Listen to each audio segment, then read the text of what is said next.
পরিবার হচ্ছে একটা সমাজের গঠন একক। আপনি সমাজ নিয়ে কথা বলছেন, তাহলে আগে পরিবার ঠিক করতে হবে বা ঠিক করার চেষ্টা করতে হবে। আমি এটা জানি যে একটা পরিবারের সব সদস্য হয়তো নামাজি নাও হতে পারে।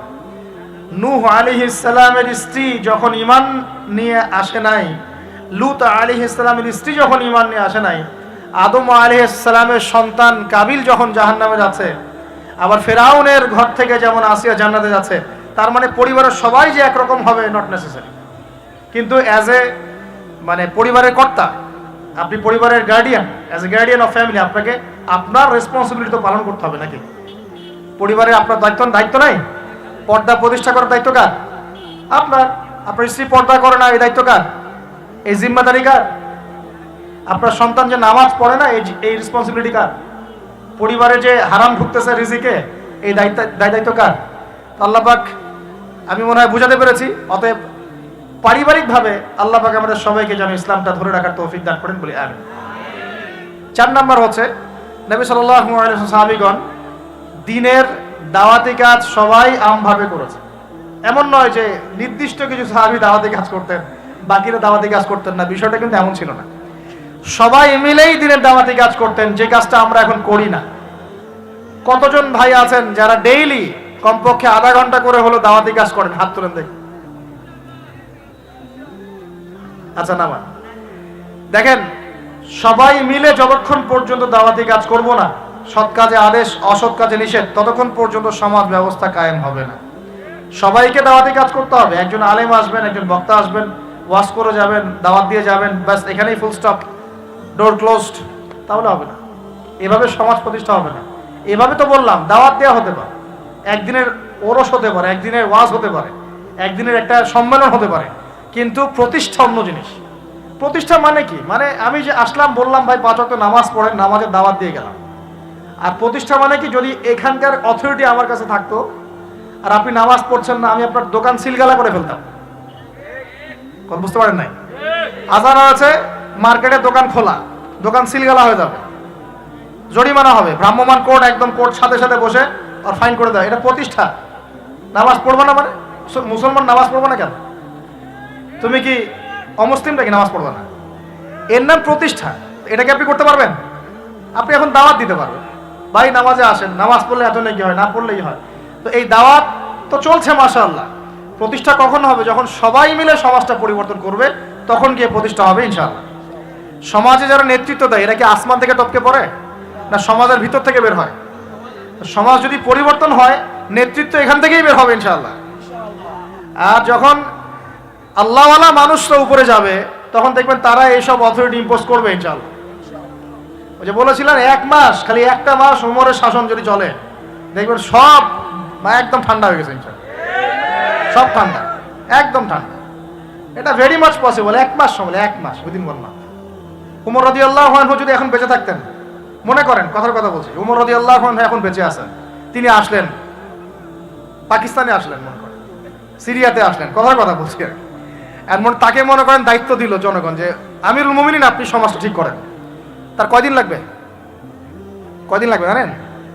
হ্যাঁ, আমার ধারণা 3 দিন। কয়দিন হয়? 3 দিন। অথবা তিনি বলবেন যে আমার দ্বারা সম্ভব না, আমি গেলাম।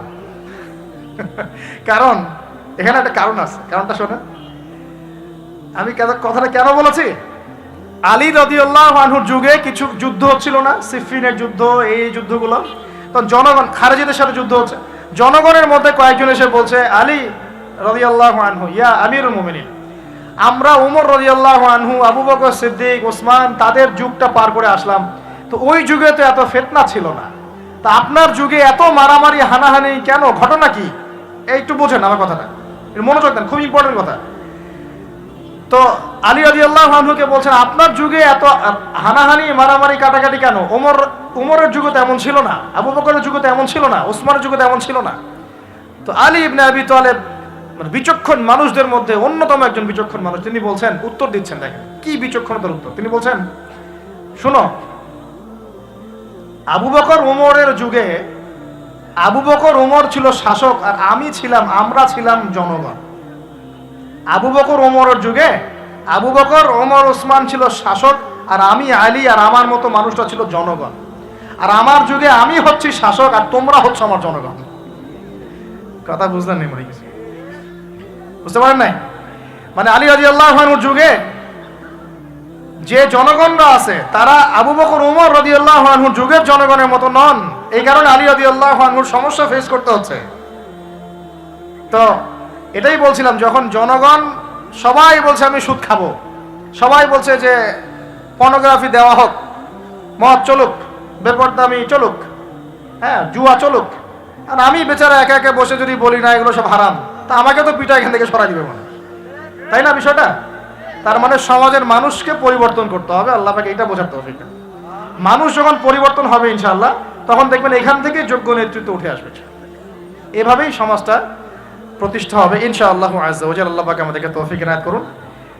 আর কয়েকটা পয়েন্ট আমি একটু থরলি বলে শেষ করছি। 6 নাম্বার, সাহাবীরা কোনোদিনও হারাম খান নাই। কি খান নাই ভাই? মানে অর্থনৈতিক জীবনে কোনোভাবেই হারামে সম্পৃক্ত হওয়া যাবে না যদি ইসলামী সমাজ চান। ঠিক আছে ভাই? 7 নাম্বার, অনইসলামিক কোন সংস্কৃতির আশপাশেও যাওয়া যাবে না। ইসলামী সমাজ চান, অনইসলামিক সংস্কৃতি পরিপূর্ণভাবে বর্জন করতে হবে। আল্লাহ পাক তৌফিক দান করুন। 8 নাম্বার, সমাজের একটা বড় অংশ হচ্ছে মেয়ে মানুষ। সমাজের একটা বড় অংশ কি? এদেরকে অ্যাভয়েড করে সমাজে দিন কায়েম হবে। এই মেয়েদের মধ্যে দিনের দাওয়াতি কাজ বাড়াতে হবে এবং মেয়েদেরকে পর্দায় নিয়ে আসতে হবে। এই দায়িত্ব প্রত্যেক পরিবারের কর্তার। পরিবারের কর্তা ঠিক হয়ে যান, সমাজ ঠিক হয়ে যাবে ইনশাআল্লাহ। ঝগড়াঝাড়িতে যাবেন না, দাওয়াত দিবেন, নসিহত করবেন, ওয়াজ করবেন। যদি দেখেন বুঝাইতে বুঝাইতে বুঝাইতে বুঝাইতে কোনোই কাজ হচ্ছে না, ওই যে আসহাবুল কাহফের হেদায়েত আছে, ঠিক আছে বাবা তুমি তোমার রাস্তায় চলো, আমি আমার রাস্তায় আল্লাহর সাথে চললাম। ইব্রাহিম আলাইহিস সালাম কি বলছেন? ইন্নী যাহিবুন ইলা রাব্বি সায়াহদিন। মনের মধ্যে কত শূন্যতা দেখেন, তিনি বলছেন ইন্নী যাহিবুন ইলা রাব্বি সায়াহদিন। পরিবার তাড়িয়ে দিয়েছে, বাবা তাড়িয়ে দিয়েছে, সাথে কেউ নাই, কেউ নাই সাথে, একা। ইব্রাহিম আলাইহিস সালাম একা। আল্লাহ পাক বলছেন ইব্রাহিম একাই একটা উম্মত, ইব্রাহিম একাই একটা উম্মত। তিনি বলছেন আমি চললাম একাই আমার রবের পথে, তিনি আমাকে পথ দেখাবেন। এত বড় কথা। এই জন্যই তো ইব্রাহিম আলাইহিস সালামের এত সম্মান। নবীগণের পিতা তিনি, সমস্ত নবীগণের দেখা যায় পিতা তিনি, আবুল আম্বিয়া বলা হয়। কত চমৎকার বালাগাত দেখেন। ইন্নী যাহিবুন ইলা রাব্বি সায়াহদিন, আমি একাই চললাম আমার রবের পথে, তিনি আমাকে পথ দেখাবেন। পাশে কেউ নাই, ভেঙে পড়বেন না, একাই চলবেন, কোনো সমস্যা নেই। তো এই যে বলছিলাম, পরিবারের লোক পরিবারে বুঝান, দাওয়াত দেন, সব ঠিক আছে। যদি দেখা যায় যে অনইসলামিক বিষয়ে চলতে ওদের খুব ভালো লাগে, ইসলামিক বিষয় মানতে খুবই আপত্তি, তখন আপনি আপনার রাস্তায় চলেন, তাকে তার রাস্তায় ছেড়ে দেন। ঝগড়া ছেড়ে দেবেন, জ্ঞান কেচালা যায় না। বাবা তুই তোর রাস্তায় চল, আমি আমার রাস্তায় চল। তারপরে সন্তান। 9 নম্বর হচ্ছে আমাদের সমাজের একটা বড় অংশ হচ্ছে আমাদের এই যে ছোট ছোট বাচ্চা কাচ্চা সন্তান। আগামী প্রজন্মকে অবশ্যই ইসলামী শিক্ষায় শিক্ষিত করতে হবে, না হলে সমাজ কায়েম করা যাবে না। এই দায়িত্ব এখন আপনাদের সবার। আমি শুধু পয়েন্টটা বলে গেলাম। আর সর্বশেষ 10 নম্বর পয়েন্টটা হচ্ছে এই যুব সমাজের চরিত্রটাকে পবিত্র রাখতে হবে। এটা এত গুরুত্ব দিয়ে কেন বললাম? কারণ যুবকরা হচ্ছে সমাজ পরিবর্তনের হাতিয়ার, এবং যুবকদের চরিত্র যদি একবার নষ্ট হয়ে যায়, পর্নোগ্রাফিতে আসক্ত হয়ে যায় বা মাদকে আসক্ত হয়ে যায় বা মেয়ের পিছনে যদি সময় নষ্ট করা শুরু করে, হ্যাঁ এই যে গুন্ডাগার্দি করে, এই যে পাবজি টাবজি ফ্রি ফায়ার হাবিজাবি এগুলোর মধ্যে ঢুকে পড়ে, ও ওর লক্ষ্য থেকে বিচ্যুত হয়ে যায়। তখন এই সমাজটাকে দিয়ে আপনি আসলে কোনো কাজ নিতে পারবেন না। এই কারণে এদেরকে একটা আধ্যাত্মিক প্রশিক্ষণের মধ্যে নিয়ে আসতে হবে। নামাজ, তেলাওয়াত, জিকির, হ্যাঁ আলেম ওলামা সহবত, ধারাবাহিকতা রক্ষা করা, প্রয়োজনে ভালো কিছু সামাজিক কাজের মধ্যে তাদেরকে নিয়োজিত রেখে তাদের এই যৌবনটাকে আল্লাহর পথে কাটিয়ে দেওয়ার প্রয়াস নেয়ার চেষ্টা করতে হবে। আল্লাহ পাক আমাদের সবাইকে এই তৌফিক দান করুন, আমিন। আর যুবক ভাইদেরকে বলবো যে চরিত্রই সবচেয়ে ইম্পর্টেন্ট জিনিস আপনার এখন এই জীবনটার। চরিত্র যদি নষ্ট হয়ে যায়, আপনি কোনো অবস্থাতেই আল্লাহর কাছে পার পাবেন না। প্রিয় ভাইরা, চরিত্র হেফাজত করেন। আর কয়েকটা বিষয় আপনাদের, মাদক আল্লাহর রাস্তায় খায়েন না, মাদকের ধার কাছে যায় না। সিগারেটটাকে অনেকে মাদক মনে করেন না, আমি বলছি এটাও একটা মাদক। সিগারেটের কাছে যাবেন না। মেয়ে নিয়ে সময় নষ্ট করবেন না। কি কারণে আমি বলছি? এই কারণে যে এই পৃথিবীতে এখন যে পৃথিবীটা এখন চলছে, এই পৃথিবীতে বিশ্বাস বলতে আসলে কিছু নাই। মানে বিশ্বাস খুবই প্রেসিয়াস, এটাকে সস্তা করে দিয়েন না। মানে যখনই আপনি কাউকে অন্ধভাবে বিশ্বাস করা শুরু করবেন, তখন আপনি কষ্ট পাবেন। তো হালাল ভাবে চরিত্র হেফাজত করে রাখেন, আল্লাহ পাক আপনাকে ইনশাআল্লাহ নেককার স্ত্রী দিবেন ইনশাআল্লাহ। এই পথগুলো সব শয়তানের পথ, আপনাকে শয়তানের দিকে নিয়ে যাওয়ার চেষ্টা করা হচ্ছে, যাতে আপনি আপনার জীবনের গন্তব্যটা ভুলে যান। এই জন্য আমি বারবার বলি যে বিয়ে যদি করতেই হয় তাহলে দিনদার একজন নেককার মেয়েকে বিয়ে করেন, খাদিজা রাদিয়াল্লাহু আনহার মতো একটা মেয়েকে বিয়ে করেন। আর যদি ওই যে দিনদার ক্যাটরিনা খুঁজতে যান তাহলে সারা জীবন ওই পস্তাইতে হবে আর কি। আল্লাহ বোঝার তৌফিক দান করুন। দিনদারিতা দেখে বিয়ে শাদী করেন। চাচা আবু তালেব তিনি কিন্তু মুসলিম নন, অমুসলিম হয়েও তাকে পারিবারিকভাবে সাপোর্ট দিচ্ছেন। পারিবারিকভাবে সাপোর্টটা অনেক ইম্পর্টেন্ট। আর যখন পরিবার থেকে সাপোর্ট থাকে না তখন মানুষ কিন্তু ট্র্যাক থেকে সরে যায়। যাই হোক, গভীরে যাই না। নবী সাল্লাল্লাহু আলাইহি ওয়াসাল্লাম যখন দাওয়াতি মিশন শুরু করলেন, ইসলামের সমাজ প্রতিষ্ঠার চেষ্টা করতে লাগলেন, তখন এই পারিবারিক বাধা, আত্মীয়দের মধ্য থেকে বাধা, সামাজিক বাধা আসতে লাগলো। এক পর্যায়ে হিজরত করতে হয়েছে আবিসিনিয়ায়, তারপর তায়েফ, তারপরে গিয়ে মদিনায়। এখন মদিনায় আলহামদুলিল্লাহ আল্লাহ রাব্বুল আলামিন দিনটাকে প্রতিষ্ঠা করলেন এবং সেখানে নবীকে শক্তিশালী করলেন, সাহাবীরা শক্তিশালী হলেন। আস্তে আস্তে গাজওয়াগুলো হলো, সারিয়াগুলো হলো। এক পর্যায়ে উইদিন 8 থেকে 10 বছরের মধ্যে যে নিঃস্ব হাতে মক্কা থেকে তারা গেলেন মদিনায়, সেই মক্কাই তারা জয় করলেন বিনা বাধায়, বলা যায় অলমোস্ট বিনা বাধায়। প্রায় লক্ষাধিক সৈন্য, লক্ষাধিক সাহাবীদেরকে নিয়ে পুরো মক্কায়, জাজিরাতুল আরবের মধ্যে দিন প্রতিষ্ঠা হয়ে গেল। হলো কিনা? কত বছর সময় লাগছে ভাই বলেন? 23 বছর। আর রাহিকুল মাকতুম বইটা পড়েন তাহলে আপনি ধাপগুলো বুঝতে পারবেন কিভাবে হয়েছে। আমি পয়েন্ট আউট করছি যে কোন কোন পয়েন্টের দিকে তারা বেশি ফোকাস করেছে, কোন কোন কাজগুলো তারা বেশি করেছেন, এবং যুবকদেরকে দিয়েই কাজগুলো করানো হয়েছে। এবং এই কাজগুলো যদি আজকেও বাংলার যুব সমাজ করতে পারে, ইনশাআল্লাহ 23 বছর লাগবে না আমাদের, ইনশাআল্লাহ 23 বছর লাগবে না ইনশাআল্লাহ। কারণ আল্লাহ পাক তো তার নবীর মাধ্যমে জানিয়েছেন যে আখিরুজ জামানে আস্তে আস্তে কি হতে যাচ্ছে সামনে। আগে তো এটা জানা ছিল না যে তখন কি হবে। এখন তো আমরা জানি যে সামনে কি হতে যাচ্ছে। আমরা তো জানি যে ইসলাম কায়েম হচ্ছে সামনে ইনশাআল্লাহ। এটা লেখা হয়ে গেছে। তো আপনি হতাশ হচ্ছেন কেন? আমরা এখানে যারা বসে আছি, আমরা কেউ যদি বেঁচেও না থাকি, আল্লাহ না করুক, তারপরও দিন কায়েম হবে। বাংলাদেশে এখন যত আলেম ওলামা আছে না, সবাই যদি মারা যায় তাও দিন কায়েম হবে। বিশ্বে এখন যত বড় বড় জালেমরা আছে, এর সাথে আরো 10 গুণ জালেম যদি বৃদ্ধি করা হয় এবং ওদেরকে আরো 10 গুণ শক্তিশালী করা হয়, তাও এদের পতন ঘটবে। হ্যাঁ, যত জালেম আছে সারা বিশ্বে, এর সাথে আরো 10 গুণ যদি বৃদ্ধি করা হয়, এদেরকে আরো বেশি বেশি মারণাস্ত্র দেওয়া হয়, ক্ষমতা দেওয়া হয়, তবুও এদের পতন ঘটবে। কারণ কোরআন এবং হাদিস এই কথা বলে দিয়েছে যে ইসলামী সমাজ তো সামনে আসছে, বুঝতে পারলাম। এখন আমার পয়েন্ট, আমার মানে ফাইন্ড আউট করা পয়েন্টগুলো হচ্ছে এই কয়েকটা পয়েন্ট। আমি 10টা পয়েন্ট বলছি। এক, নবী সাল্লাল্লাহু আলাইহি ওয়াসাল্লাম সাহাবীগণ, স্পেশালি যুবক সাহাবীগণ, সাহাবীদের মধ্যে বেশিরভাগই যুবক ছিলেন। যুবকরা আপনারা ভালো করে বোঝার চেষ্টা করেন, তারা ইসলামী সমাজ প্রতিষ্ঠার জন্য প্রথমত নিজের আগে জ্ঞান চর্চা করেছে। কি করেছেন ভাই? নিজেরা আগে কোরআন হাদিসের জ্ঞান চর্চা করেছেন। যত বড় বড় লেকচার দেন, নারায়ে তাকবীর, আল্লাহু আকবার স্লোগান তোলেন, আইওয়া শোডাউন যাই করেন, জ্ঞান চর্চা না করা পর্যন্ত দিন প্রতিষ্ঠা হবে না। জ্ঞান চর্চা করতে হবে। রাজি আছি ইনশাআল্লাহ ভাই? আমরা রাজি আছি তো ইনশাআল্লাহ যে আমরা আল্লাহ পাকের কোরআন এবং নবীর সুন্নতের জ্ঞান অর্জন করবো ইনশাআল্লাহ। এবং জ্ঞান অর্জন একটা ধারাবাহিক প্রক্রিয়া, একদিন 2 দিন করে থেমে যাব না। আমরা প্রতিদিন একটু একটু একটু একটু করে আগাবো ইনশাআল্লাহ। একটা রুটিন ফিক্স করে নেবেন, ডেইলি 1 ঘন্টা করে আপনি পড়াশোনা করার চেষ্টা করেন।